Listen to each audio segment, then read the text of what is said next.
You're watching Drake Wing Gaming. Enjoy the video. Hey guys and gals, Nary here from Drake Wing Gaming. It's me on Twitter, the game he dragged today. I'm coming back at you with another Let's Play episode of What It Feels Like. So let's go ahead and jump right back in, shall we? Alarm chain, you were up, and let's go. I'm now standing directly beside him, looking at the vending machine with him. There's nothing good in here. Hey. Hey. Hungry? Kinda. Nothing too appetizing here. Yeah, guess not. Listen, Wyatt, you don't have to quit, you know. I get it, it sucks, but we can power through it. We can go back to Ashland, play in the streets or at school, if you're that sick of Arnie's. Or just buy a mic for a computer and make our own record. I think Chuck edits videos as a hobby. We could ask him to help us. Just don't throw this away. Don't. I'm not quitting, Wyatt. You know I'm not quitting. I'm sorry, I took you for granted. I took all of you for granted. This is your dream as much as it is mine. I guess I forgot how much it meant to you, too. But I've had my tantrum. I'm not going anywhere. Wyatt guffaws. A full, hearty laugh, so loud I think everyone in this motel could hear it. I almost shush him had he not stopped before I got the chance to. He ends the laugh with a sigh, a big smile plastered all over his face. Of course you're not gonna quit. I feel like such an idiot. You're Mylo fucking Russo. When have you ever quit anything, even when it's bad for you? Hey, I don't like what you're insinuating. Heh. Sorry for saying that shit to Lizzie about you. It wasn't cool of me to do that. You're not a bother, Mylo. Nah, I am. I know when I'm a third wheel. It's fine. Between you and me, you can just tell me when you want to have her to yourself. I'll make up some excuse. It'll be our secret. She doesn't have to know. From cockblocker to wingman. I still have my moments to shine. Hey, I was serious about making our own music, though. What do you think? You're offering me a contract, Harris? After everything I put you through? What can I say? I know talent when I see it. He sticks out his hand for me to shake, grinning at me. Looks like I got that record deal after all. Baxter's sitting on the edge of the bed when I finally make it back to our room, glued to his phone with a look of distress. When I walk in, though, he perks up immediately, the furrow of his brow vanishing as he looks up at me. Hey, how'd it go? We made up. Wyatt's not one to hold a grudge, thankfully. Awesome! Are you okay? I glance down at his phone, and taking the hint, he chucks it to where his bags are, thankfully landing safely on top of a pile of his clothes. Never better! Now come to bed! Unable to resist, I rush over and tackle him onto the bed, wrapping my arms around his waist as tightly as I can. I feel him chuckle in surprise when I do, his paw reaching up to pet my head. Whoa, are you that sleepy that you're getting all cuddly with me, Russo? I'm wide awake, actually. I hold on to him like that, giddy with relief that somehow everything turned out okay in the end. Isn't it all because of him? Had he not been here, I'd be wallowing in my own self-pity, giving Wyatt the silent treatment all the same. Instead, the future doesn't seem so bleak anymore.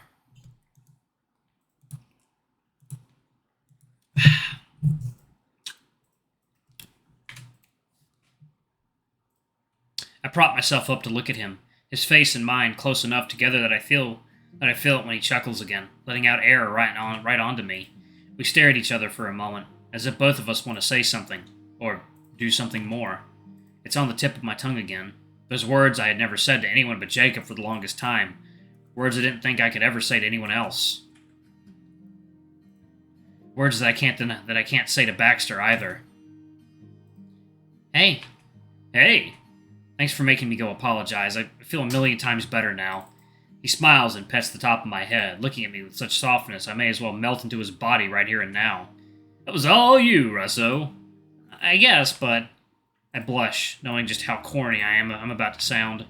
You make me do good things. Being around you, following your advice, I feel like it makes me a better person. A good person. You're a good person, with or without me, Mylo. I think I'm better when I'm with you, though. He rubs a thumb across my cheek, staring at my face but not really looking me in the eyes. Yeah, it's kind of funny you say that. I feel the same way with you. You do? Yeah, I'm used to running away from people I get close to. I'm used to thinking that you gotta leave before you get left, you know? But seeing you try so hard with everything made me realize I have to put in the effort, too. I can't just run when things get bad. I guess we're both learning from each other, huh? Yeah, we are. Hey, listen. When things are over between us, his smile fades. Promise we'll still be friends? He stares at me, differently this time. Different, but not unfamiliar. It's that same look he gives me when he's trying to decipher something in the back of his mind, trying to read my thoughts or put his own into order. It's not exactly the first time the mention of our separation has been brought up in conversation, but it feels strange now to bring it up. It's just me and him in this quiet room, after all. I don't know how long he does stare at me, but eventually he blinks. Yeah, of course. Phew, that puts me a bit more at ease. Guess I gotta make friends with Dahlia too if I want that to happen. I rub his chest a little, trying to lighten the mood, but the laugh he gives is so obviously fake I kinda wish I never said anything at all. I don't think I can be friends with Jacob, though. That's okay. You don't have to. How come? Can't exactly tell him. Second, now. Water time. Alright, guys and gals, and we are back. Let's jump back into it, shall we? Okay. I can't exactly tell him that getting with Jacob isn't in my priorities anymore. The plan for me is to get him with Dahlia and nothing else. Do you want to sleep now? I'm actually kind of tired. Sure. I turn off the lights and join him back in the bed, this time under the covers. Despite my predicament, sharing a bed with someone that, why not admit it, I have crazy sexual tension with, it doesn't feel awkward at all. In fact, when Baxter inches his way closer and wraps his arms around my body, pulling me to his chest, I don't put up a lick of resistance. It just feels right somehow. Mylo? His voice comes out in a whisper right next to my ear, echoing in the dark room. Baxter? He doesn't actually say anything else. Not for a while, anyways. But I can feel his throat purring, the kind of rumble that tells me he wants to say something, but it won't come out. Almost as if it's on the tip of his tongue, too. I turn my face towards his, unable to see him very well through the darkness, but enough to know how close he is. He looks at me, and I look back. Then he kisses me. It's unlike any other kiss he's given me so far. The usual passion and technique is gone. His kiss is soft, tender, as if afraid that he puts any more pressure, I'll back away from it. I want to kiss him back. Harder, deeper. Let him know it's okay to do that. That I just want it just as bad. But he pulls away before I get that chance. He just smiles at me, brushing the fur on my cheeks as if there were still tears falling on them. Good night. Good night. He tightens his grip on me, and we return to our original spooning position as he cuddles up against me. It was such a soft kiss, so innocent in nature, so minuscule, and yet, I don't think I've ever been this turned on in my life.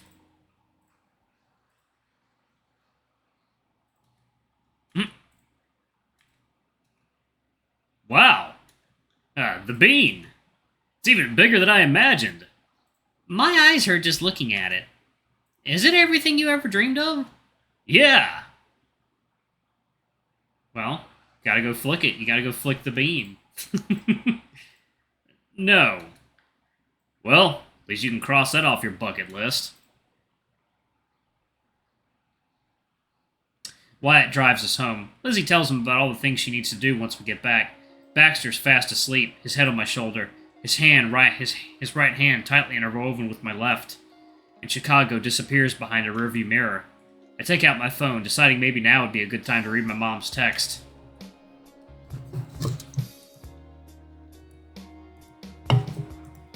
Oh, honey, I'm sorry. Sometimes these things don't turn out the way you'd like them to. Your father and I have a lot of faith in you, and even though it didn't work out, we're both very proud of you for chasing your dreams. Even these kinds of experiences help you understand what you want more clearly, or what you need to improve on. I hope you sleep well tonight, and try and enjoy the rest of your trip. And when you get home, play us some of your songs. Emma will be back for spring break soon, and I'm sure she'd love to hear you guys play, too. I put my phone back on my lap and rest my cheek against the top of Baxter's head. Things usually don't work out the way I planned them. I think I should just get used to it by now. The warmth of Baxter's body next to mine, and the voices of my best friends at the front of the car slowly lulled me to sleep again. I smiled at the ironic thought of how happy I am to be heading home.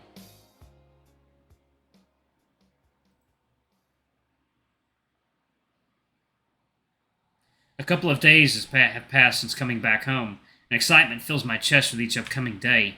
Soon, so soon, I'll have an entire week off class.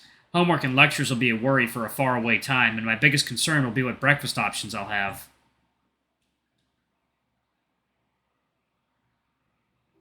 Unfortunately, spring break hasn't showed its face just yet, and I'm stuck in another one of Mr. Hopkins' boring classes.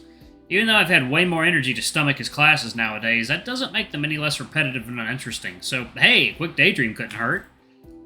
Let's see, what am I going to do with all that extra free time? The beach could be nice, if the weather lets up a bit. Maybe I could take pictures of Wyatt and Lizzie when his little anime convention rolls into town.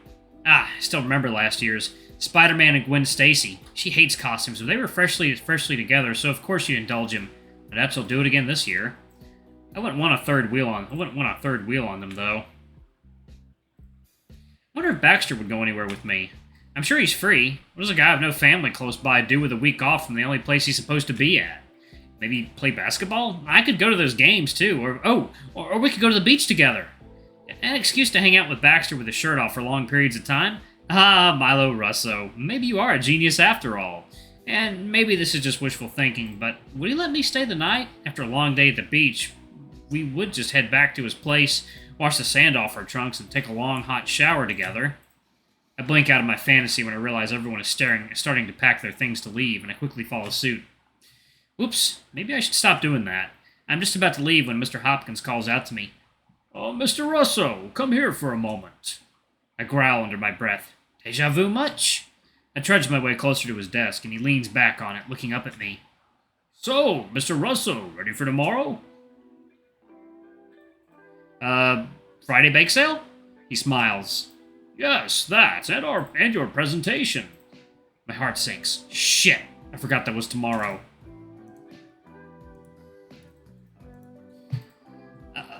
Totally. Baxter and I have everything ready. Good. By the way, how is Baxter? I only have that class with him, and he seems to be the distracted type. Not unlike you, but, he has more pressure on his back to be goofing off like that. Baxter's good. He's kind of focused on basketball, that's true. But I make sure he's studying for his other classes, too. Uh-huh.